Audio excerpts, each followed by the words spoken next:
नमस्कार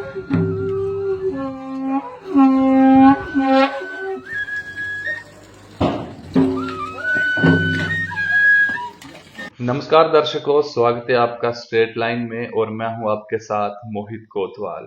आप सभी को हेट्टू हटार, तिहार और नाग जुहार की ढेर सारी शुभकामनाएं।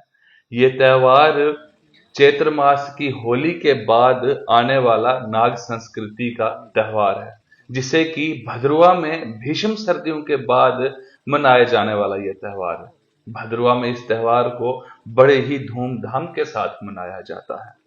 अब इस त्योहार को 3 दिन तक मनाया जाता है, तो आइए इस त्योहार के ऊपर थोड़ी बातचीत करते हैं कि इस त्योहार को किस प्रकार से मनाया जाता है, किस किस विधि विधान के साथ मनाया जाता है और क्या क्या क्रियाएं इस त्योहार में की जाती हैं। तो सबसे पहले जब हेट्टू हटार होता है, यानी कि होली के दूसरे दिन से ही शुरू हो जाता है ये त्योहार, 2 दिन के बाद से। तो हेट्टू हटार के दिन क्या किया जाता है? हेट्टू हटार के दिन एक चीड़ का एक टहनी लाई जाती है, जिसको अपने अपने घरों के बाहर और मंदिर के बाहर गाड़ दिया जाता है। उस ये एवरग्रीन होती है, चीड़ का जो दरख्त है वो एवरग्रीन होता है, तो इसीलिए उसको अपने परिवार की सुख समृद्धि का प्रतीक माना जाता है कि इसी प्रकार से हम भी हरे भरे रहें। उसके पश्चात चीड़ के पेड़ को उस वो जो टहनी आपने लगाई होती है उसको ऊपर से काट दिया जाता है, और जो ये क्रिया है उसको दिल्स बोलते हैं। जो वो टहनी अपने घर के बाहर लगाई जाती है उसको दिल्स बोलते हैं।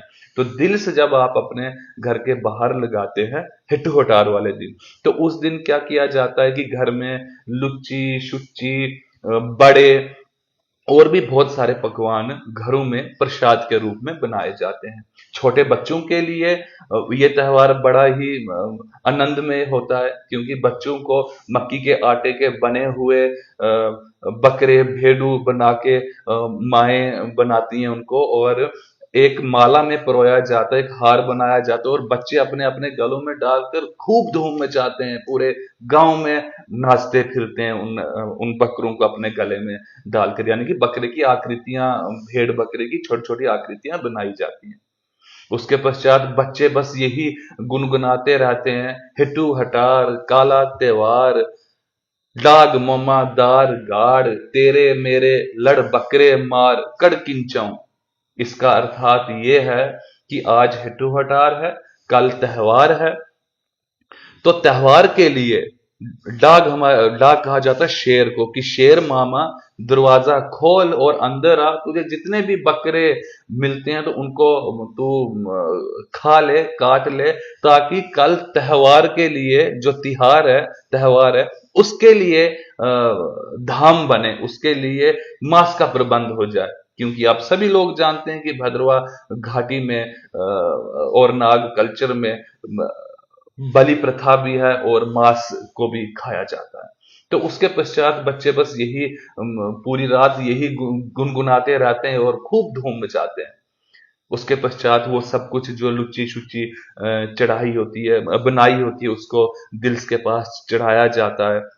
दिल्स के ऊपर एक स्लेट रख दी जाती है, यानी कि पत्थर की एक प्लेन प्लेट रख दी जाती है, उसके ऊपर सब कुछ चढ़ाया जाता है। उसके बाद दूसरे दिन तिहार होता है। तिहार वाले दिन बड़े अच्छे अच्छे पकवान बनाए जाते हैं पूरी घाटी में, और अपने मेरों को न्योते दिए जाते हैं, इनविटेशन दिए जाते हैं। अपनी लड़कियों को जिनकी शादियां हुई होती हैं उनको, अपने रिश्तेदारों को, अपने सज्जनों को, अपने मित्रों को बुलाया जाता है त्योहार के दिन। और वो त्योहार के दिन आते हैं, जिसको कि हम तिहार कहते हैं, तिहार के दिन आते हैं और धाम धूनी बनती है, तो सब लोग खूब आनंद मनाते हैं।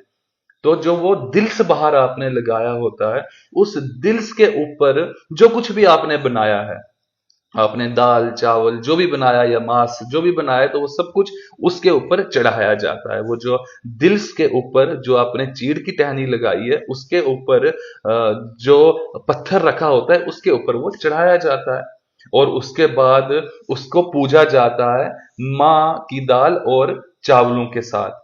और एक छोटी सी मिसाल लेकर उस दिल के उसी स्लेट के ऊपर रख दी जाती है और उस समय एक मंत्र का उच्चारण किया जाता है। मंत्र ही इसको कहेंगे, दिल से बले भाई दिल से बले, चौई माई कोठार बारे। यानी कि दिल से जल रहा है और भगवान से प्रार्थना करते हैं कि चावल और मां की दाल के साथ हमारे कोठार भरे। कोठार उसको कहा जाता है, कोठार भद्रवाही शब्द है। कोठार जिसमें हम स्टोर करके रखते हैं पूरे साल के लिए अनाज, चावल, राजमा, धान, मक्की, जिसमें हम इकट्ठा करके रखते हैं, लकड़ी का बनाया जाता है, उसको हम कोठार कहते हैं। तो दिल से बले भाई दिल से बले, सोई माई कोठार बरे। तो उसके पश्चात उसकी पूजा करने के बाद, वो मशाल वहां पर जलाने के बाद सब अपने अपने घरों के लिए आ जाते हैं। यानी कि ये बाहर अपने अपने घर के बाहर सब ये क्रिया करते हैं। उसके पश्चात तीसरे दिन नाग जुहार होता है। कुछ नाग सुहार कहते हैं, कुछ नाग जुहार कहते हैं। तो नाग सुहार के दिन सब लोग मंदिर की तरफ जाते हैं। भद्रवा घाटी में 4 भगवान वासुकी नाग जी के मंदिर हैं, जैसे कि मैंने आपको कहा, गाठा, पहले भी कहा है, गाठा, नगर, भेजा और नालठी। इसके अलावा आप चिंता में भी देखें तो वहां पर भी इस त्योहार को सुबारनाग के वहां पर मनाया जाता है और भद्रवा के विभिन्न इलाकों में इस त्योहार को मनाया जाता है। उसके बाद क्या किया जाता है कि उस दिन, जिस दिन नाग चौहार है, तो मंदिर के बाहर एक लोटा रख दिया जाता है। उस लोटे में एक किंब रख दिया जाता है।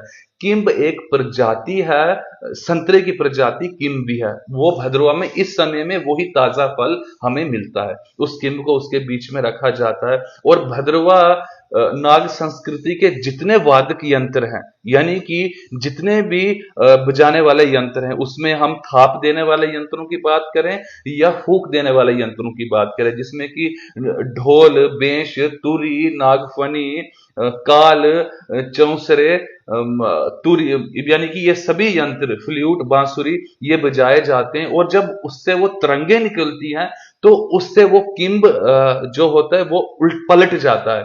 तो जब वो पलटता है तो उसको वासुकी नाग जी की कृपा दृष्टि मानी जाती है कि पूरे साल भगवान वासुकी नाग जी की कृपा दृष्टि हमारे ऊपर बनी रहेगी। उसके बाद लोगों ने, अच्छा, वो जो किंब है फिर उसको पुजारी जी बड़े जोर से मंदिर के ऊपर से फेंकते हैं और पीछे खड़े लोग उस किंब को पकड़ते हैं।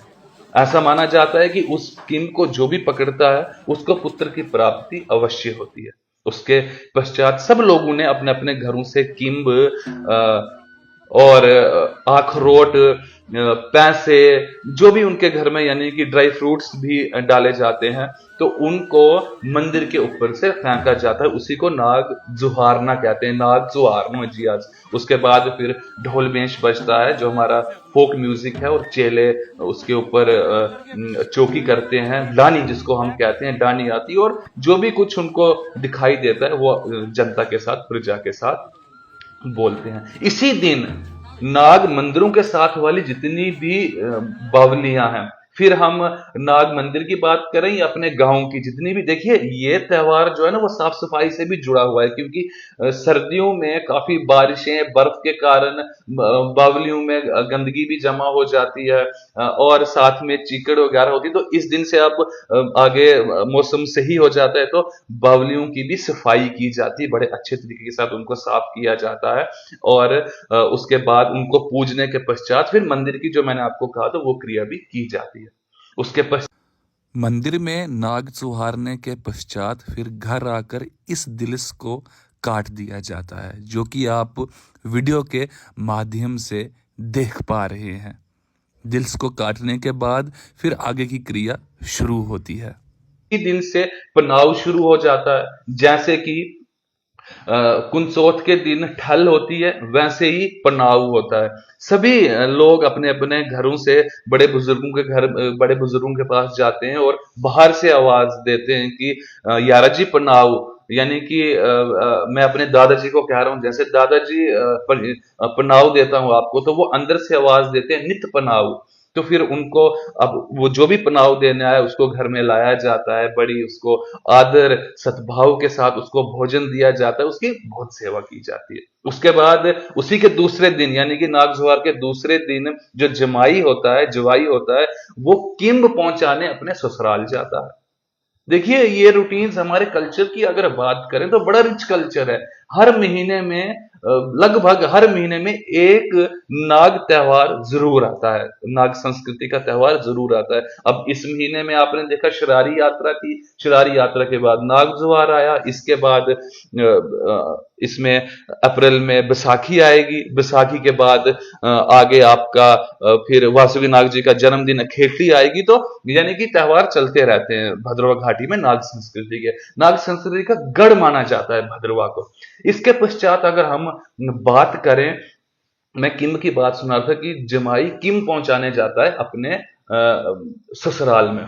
तो भद्रवाही भाषा में कहते हैं कि अगर उसको कोई पूछे कि कहां जा रहा है तो वो बोलता है किम लगाया है जी, किम पहुंचाने जाना है।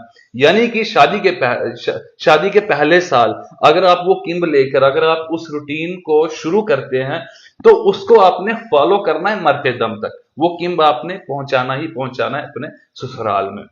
तो ये कुछ था इस पूरे त्योहार के ऊपर। जितनी जानकारी मेरे पास थी, मैं जितनी जानकारी बुजुर्गों से पूछकर आप तक पहुंचा सकता हूं उतनी मैं हमेशा कोशिश करता हूं।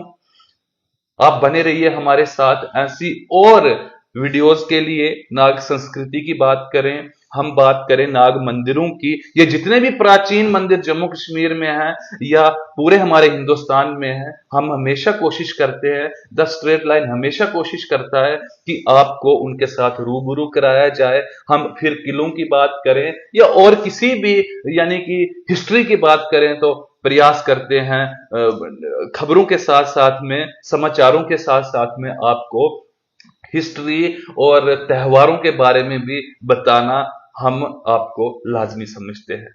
बने रहिए हमारे साथ ऐसी और स्टोरीज के लिए। तब तक के लिए नमस्कार।